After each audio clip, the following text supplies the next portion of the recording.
한 실험가가 실험을 했습니다. 개구리를 물속에다 집어넣고 온도를 조금씩 높였습니다. 나중에 사람이 손을 집어넣으니까 뜨거워서 도무지 손을 집어넣지 못하는데 개구리는 여전히 그 물속에서 헤엄을 치고 있었습니다. 그 온도가 변화되는데 무감각해진 겁니다. 오늘 예수님은 본문 말씀을 통해서 이제 말세지 말이 되게 되면은 이런 환란의 징조가 있게 될 것이다. 예수님께서 승천하신 지 지금 2000년이 지났습니다.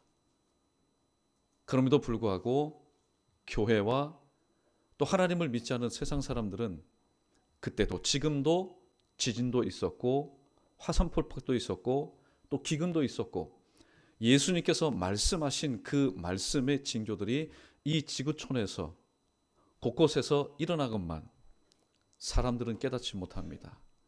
왜 그럴까요? 마태복음 24장 12절 지난주에 함께 나눈 말씀처럼 불법이 성함으로 많은 사람의 사랑이 식어져 갔기 때문에 사랑이 있으면은 민감해집니다.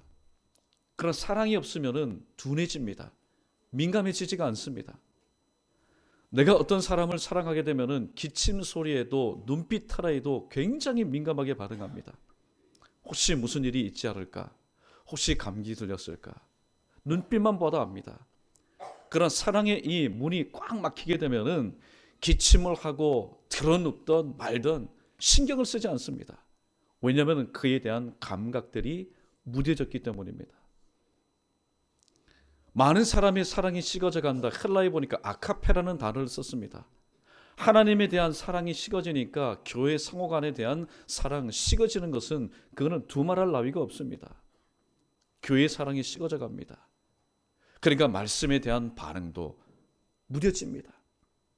그리고 주님께서 이미 2000년 전에 말씀하셨는데 그 말씀이 지금 내 눈에 보이고 내 귀에 들리고 때로는 내 피부에 와닿을 정도로 그렇게 나의 삶 가운데 가까이 있건만 영적으로 무뎌져 있다 보니까 눈이 있어도 그것을 보고도 깨닫지 못하고 또 귀가 있어도 들어도 깨닫지 못하고 입이 있어도 서로 말하고 대화하지만은 이 사실의 심각성에 대해서 잘 알지 못하는 것을 보게 됩니다. 그래서 예수님께서는 2000년 전에 다시 한번 오늘 본문 말씀을 통하여서 세 가지 메시지를 우리에게 주고 앞으로 이 환난 기간 동안에 우리가 어떻게 대처해야 될지에 대해서 말씀을 주고 있습니다. 첫 번째는 환난의 징조를 보거든 깨달아야 됩니다. 우리 크게 한번 따라해 봅니다. 환난의 징조를 보거든 깨달아야 됩니다. 깨닫지 못하는 사람은 움직이지 못합니다. 결정적으로 준비하지 못합니다. 그러나 깨닫는 사람은 움직이게 되고 예배의 자리로 기도의 자리로 나오게 되고 그리고 무엇보다도 준비하는 삶을 살 수 있습니다.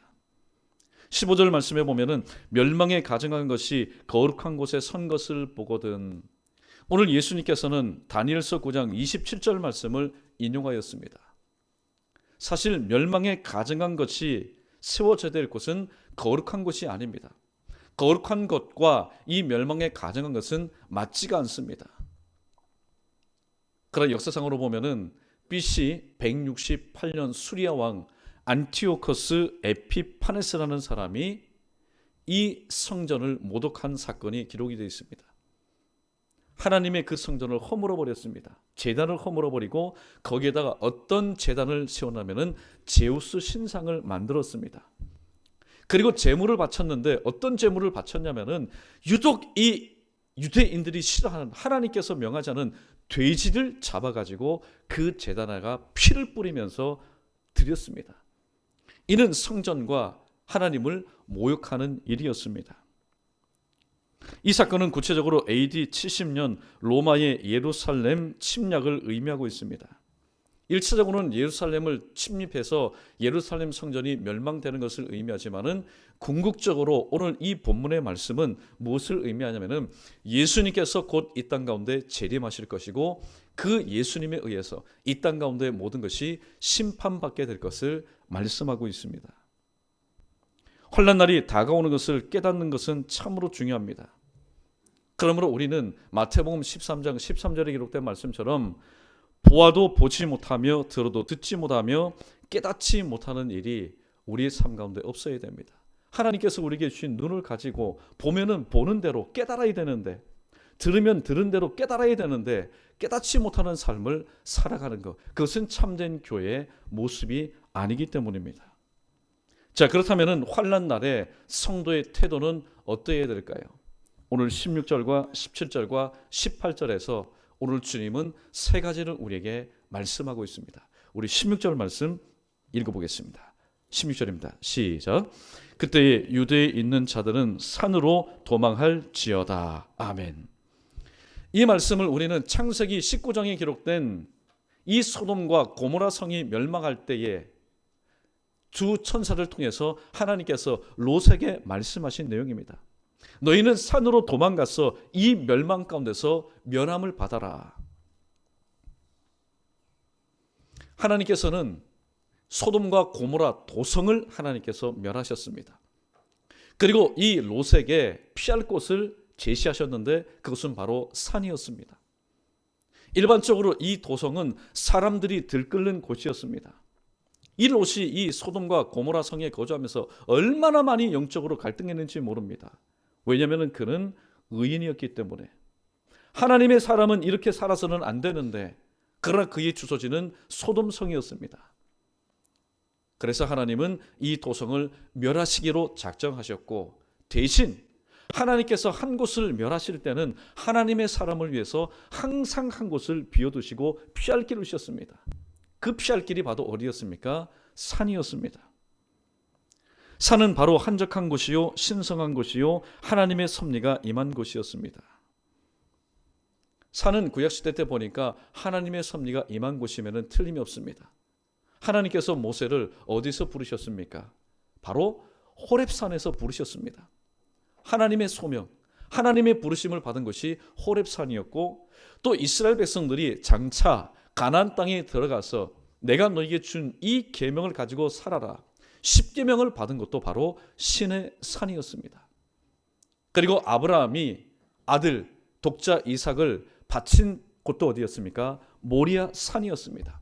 바로 그 모리아 산에서 예루살렘 성전이 바로 솔로몬에 의해서, 수르바벨에 의해서 세워진 것을 우리는 잘 알고 있습니다.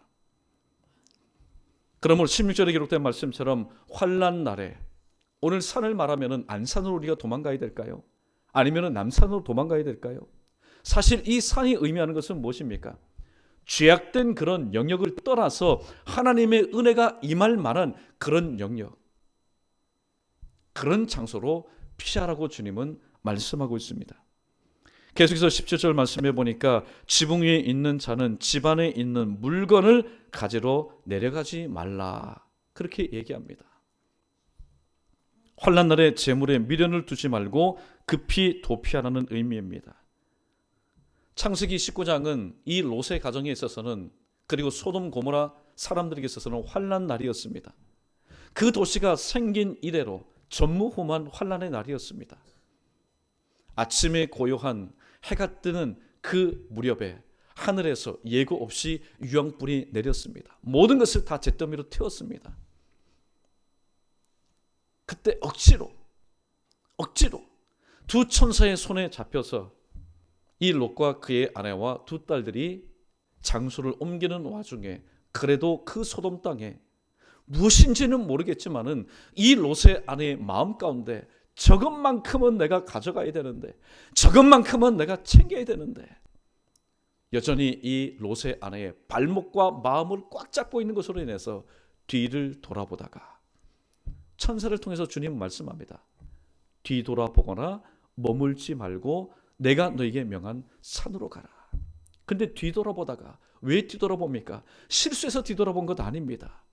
그곳 가운데 이 롯의 아내만이 가지고 있는, 그래도 장소를 옮기게 되면은, 그곳에 가면은 이것이면은 살 수 있을 텐데, 그 세상의 물질에 미련을 두다가 결국에는 하나님의 저주로 인해서 소금기둥이 된 것을 우리는 알고 있습니다.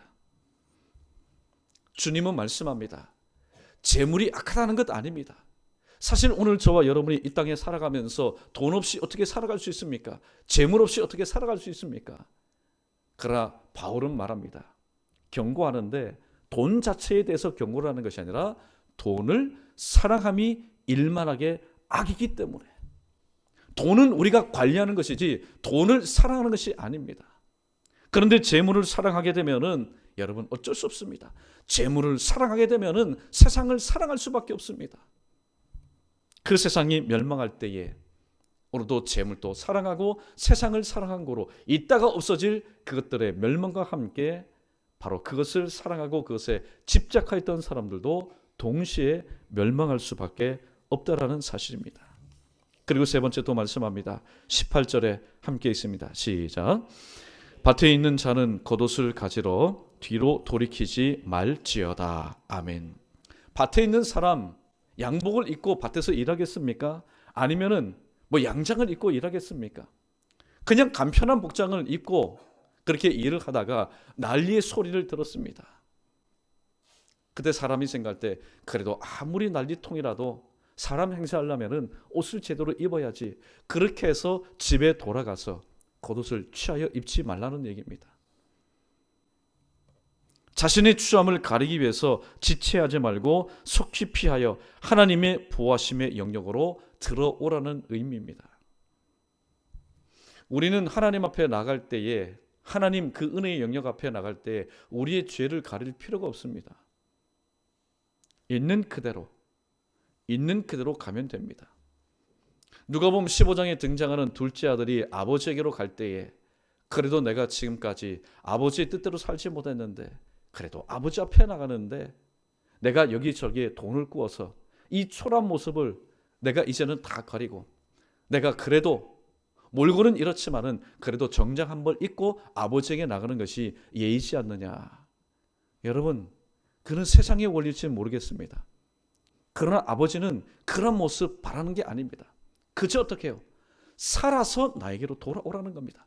있는 모습 그대로 나에게 돌아오라는 겁니다. 왜냐하면 아버지에게는 이 둘째 아들이 그동안에 겪은 일들로 인해서 추하고 그리고 망가진 이 모든 모습들을 얼마든지 포용하고 얼마든지 용서할 수 있는 바로 큰 마음이 있기 때문입니다. 하나님도 마찬가지십니다. 우리가 이 땅에 살아가면서 하나님의 뜻대로 살지 않을 때에 겉모습은 표가 나지 않지만은 우리 중심을 보시는 하나님 앞에 우리의 모습은 얼마나 망가진 그런 모습일까요? 얼마나 추한 모습일까요? 그러나 하나님은 원하십니다. 예배당으로 들어오기 전에, 하나님께로 오기 전에 깨끗하게 목욕 제기하고 또 제일 좋은 옷으로 갈아입고 속은 아닌데 겉은 깨끗한 척하면서 하나님 앞에 나와서 예배하는 것을 원치 않는다는 겁니다. 있는 모습 그대로, 내 있는 모습 그대로 주님 앞에 나와서 하나님 앞에 예배하기를 원하십니다. 우리 이 시간 찬송가 214장 우리 나주의 도움 받고자 우리 함께 잠시 찬송하겠습니다.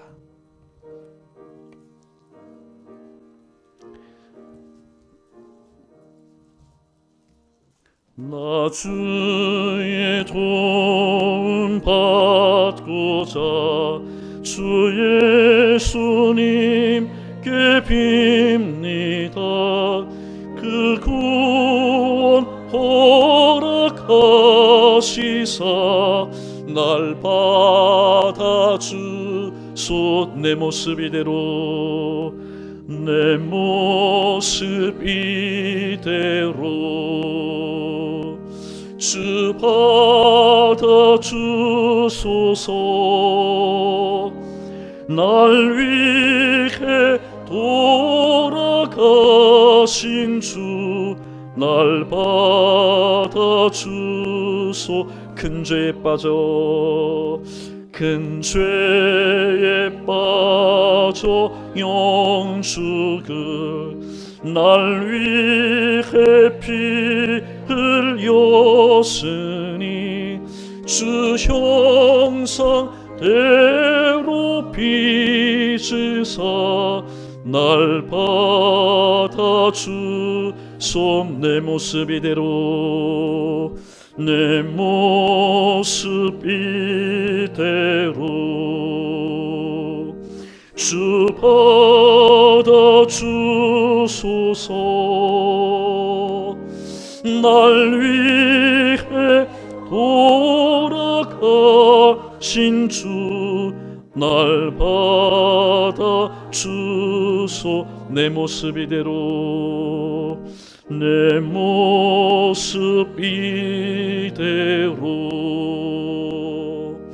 주 받아주소서.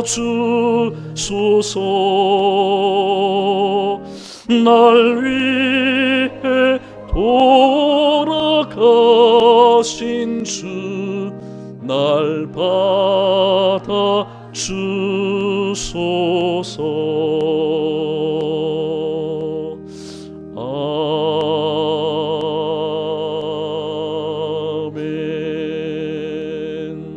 아멘.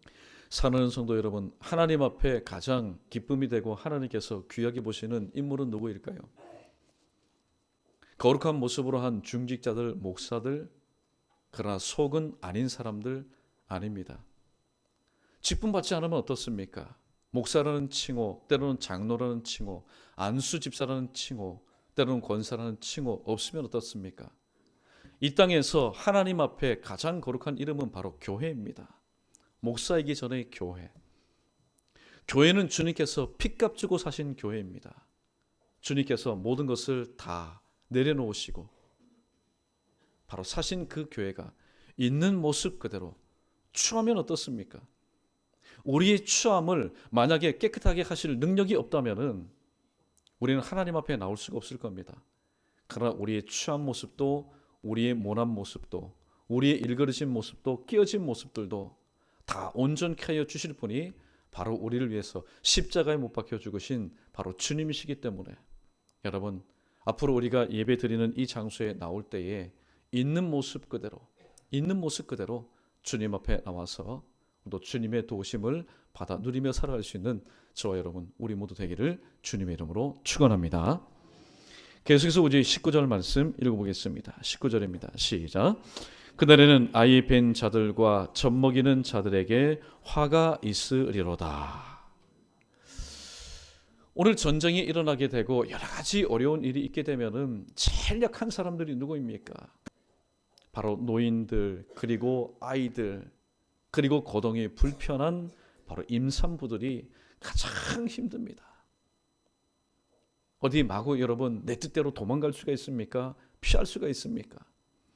그런데 오늘 본문 말씀을 보면은 아이벤 자들과 젖먹이는 자에게 화가 있으리로다. 문자적으로 해석하면 큰일 납니다. 여러분, 생명은 누가 주신 겁니까? 하나님께서 주신 겁니다. 그런데 그 젖먹이를 가지고 있는 어미 또 임신부 화가 있으로다. 문자적으로 해석하면 안 됩니다. 하나님의 뜻을 보면은 불쌍한 마음을 가지고 치근히 여기라는 겁니다. 특별히 이 환난 때에 아이 벤 자들과 젖먹이는 자들을 불쌍한 마음을 가지고 치근히 여기라는 겁니다. 그리고 오늘 환난이 임하였을 때 교회는 하나님 앞에 이렇게 기도하라고 말씀하고 있습니다. 20절 말씀 우리 함께 있습니다. 시작. 너희가 도망하는 일이 겨울에나 안식일에 되지 않도록 기도하라. 아멘. 특별히 도망하는 날이 겨울철이 되지 않도록 기도하라고 얘기합니다. 이 팔레스타인 지역에 있어서 이 겨울철은 바로 우기입니다. 건기 같으면은 마른 땅 어디든지 시간적인 여유만 있으면은 산으로 도망가든지 피신할 겁니다. 그런데 팔레스타인 지역에 있어서 이 겨울은 우기입니다. 특별히 사막 지역, 광야 지역에 한번 비가 오면은 없던 계곡이 생길 정도로, 물길이 생길 정도로 험난한 지형을 이룹니다. 그런 철에 너희들이 도망하지 않도록 하나님 앞에 기도하라고 말씀하고 있습니다. 그리고 안식일이 되지 않도록 기도해라. 안식일이 되지 않도록 기도해라. 소도에 말씀드린 것처럼 BC 168년 저 수리아 왕 안티오코스 에피파네스가 이 예루살렘을 침공하였을 그날이 바로 안식일이었습니다. 안식일이 아니었다면 그래도 여기저기 뿔뿔이 도망가서 살 사람이 있었겠지요. 그날은 안식일이었습니다. 모세가 그들에게 명한 율법의 그 준수를 따르면 안식일 날은 이 사람들이 걸어갈 만한 그런 거리가 정해져 있습니다. 도망갈 수 있는 그런 거리가 아닙니다. 또 짐승에게는 짐을 지울 수 없는 규정입니다. 도망갈 때 몸만 도망갑니까? 최소한의 살림도구는 챙겨야죠. 그래서 꼼짝없이 그 자리에서 수많은 사람들이 죽임을 당한 역사적인 그런 아픔이 있습니다. 또 역사적인 증거들이 있습니다. 오늘 여기 계신 우리 어르신들 6.25 사변, 6.25 동란, 이 6.25자만 들으면은 수십 년이 지났지만은 그날 그 순간의 일들이 지금도 몸에 피부로 와닿는 분 계실 겁니다. 그날이 어떤 날이었습니까? 주일이었습니다. 믿는 사람들은 새벽을 깨우면서 오늘 하루 하나님을 예배해야지. 또 믿지 않는 사람들은 나름대로의 계획을 가지고 여러분 잔뜩 그 좋은 날 계획했을 겁니다. 내가 오늘은 이렇게 보내리라. 그런데 예배 드리지 못했습니다. 그리고 일반적인 사람들도 자기가 계획했던 것을 하지 못하였습니다. 모두들 도망가기에 피난 가기에 바빴습니다. 바로 주일이었습니다. 우리가 잘 알고 있는 것처럼 물론 하나님의 섭리 가운데 있었지만은 일본의 그 전투기들이 태평양을 건너서 진주만을 습격했습니다. 진주만에 주둔했던 미 전단들이 완전히 속수무책이었습니다. 그날이 어떤 날인지 아십니까? 바로 주일이었습니다. 그리고 제2차 세계대전이 발발되던 바로 그날도 바로 주일이었습니다. 오늘 주님은 말씀합니다. 기도해라. 겨울이 되지 않도록, 안식일이 되지 않도록 기도하라. 기도하라는 얘기는 무엇입니까? 하나님께서 이미 우리에게 힌트를 주신 겁니다. 기도는 응답이 없는 것은 기도가 아닙니다. 기도하라는 것은 너희가 그렇게 기도할 때에 지난 과거의 모습은 그렇다 할지라도 앞에 일어날 일들은 하나님께서 어떻게 해요? 안식일이 되지 않도록, 도망하는 날, 겨울철이 되지 않도록 하나님께서 섭리하여 주실 것이라는 암묵의 메시지가 있기 때문입니다.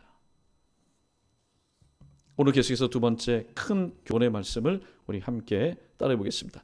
유언비어를 믿지 말고 큰 표적과 기사에 미혹되지 말아야 합니다.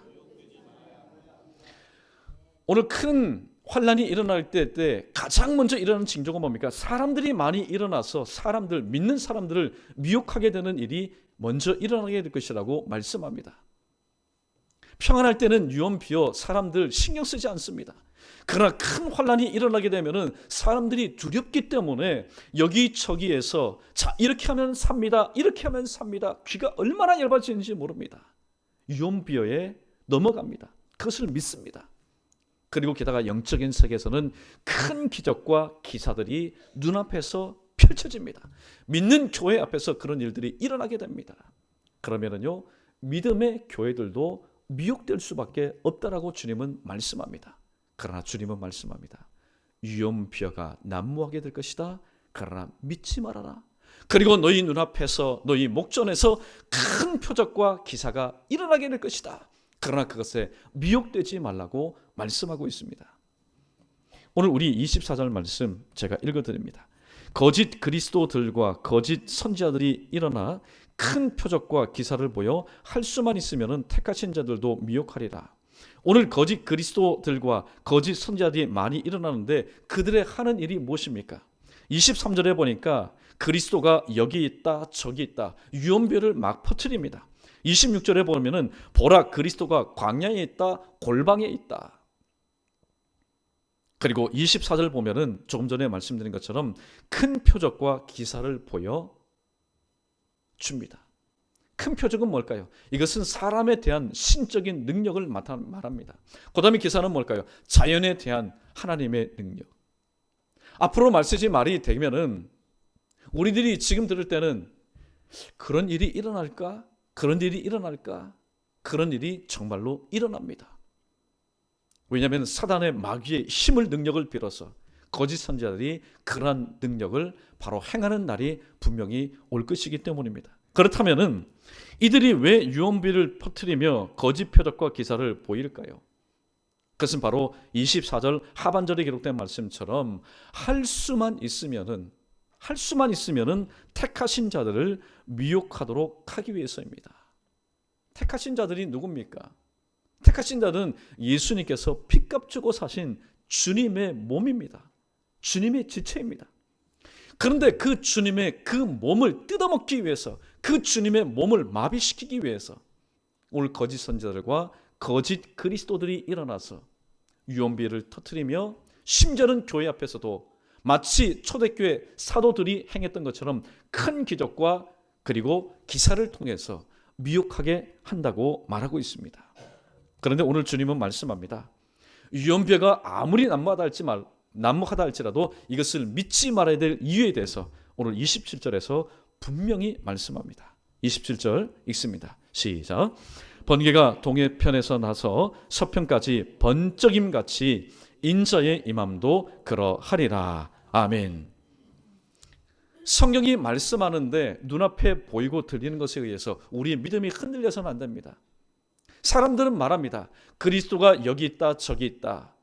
연희동에 나타났네. 예, 잠실에 나타났네. 또 산에 나타났네. 광야의 골방에 나타났네. 믿지 말아야 될 이유가 바로 여기 있습니다.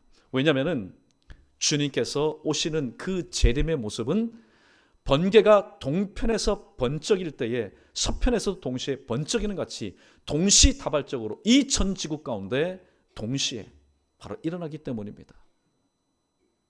그러므로 우리는 유언비어 가운데 우리는 속아 넘어가거나 그것을 우리는 믿어서는 안 됩니다. 예수님의 초림의 모습 여러분 보십니까? 예수님의 초림의 모습은요, 하나님의 말씀, 예언의 말씀을 깊이 묵상했던 대제사장과 서기관들과 바리새인들조차도 알지 못할 정도로 조용히 이 땅 가운데 임했습니다. 그러나 예수님 재림의 모습은 다릅니다. 눈을 가진 모든 사람들이 바로 볼 정도로 동시다발적으로 이 땅 가운데서 일어나게 될 것이라고 말씀하고 있기 때문입니다. 그래서 이 재림의 모습에 대해서 오늘 사도 요한은 성령의 계시에 의해서 적은 그의 글 계시록 1장 7절에서 이렇게 똑똑히 기록하고 있습니다. 우리 계시록 1장 7절 말씀, 우리 함께 읽어보겠습니다. 시작. 볼지어다 그가 구름을 타고 오시리라. 각 사람의 눈이 그를 보겠고 그를 찌르는 자도 볼 것이요 땅에 있는 모든 족속이 그로 말미암아 애곡하리니 그러하리라. 아멘.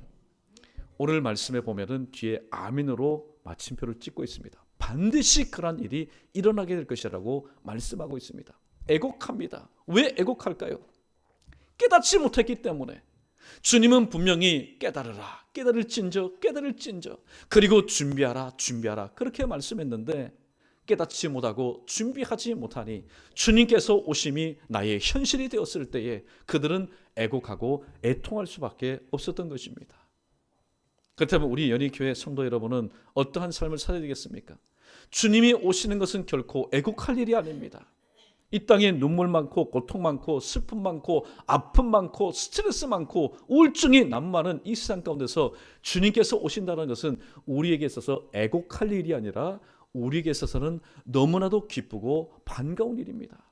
그러므로 계시록 22장 20절 말씀처럼 아멘 주 예수여 오시옵소서. 이것이 우리의 모습, 우리의 자세가 되어야 되지. 주님께서 이 땅에 오셨을 때에 애곡하는 것은 그것은 참된 교회의 모습이 아니기 때문입니다. 아무쪼록 주님 오늘 오시든지 10년 뒤에 오시든지 언제 오시든 간에 아멘 주 예수여 오시옵소서라고 모두 반갑게 주님을 맞이할 수 있는, 그러나 이 땅에서 이 모든 것을 깨닫고 준비할 수 있는 저와 여러분 우리 모두 되기를 주님의 이름으로 축원합니다.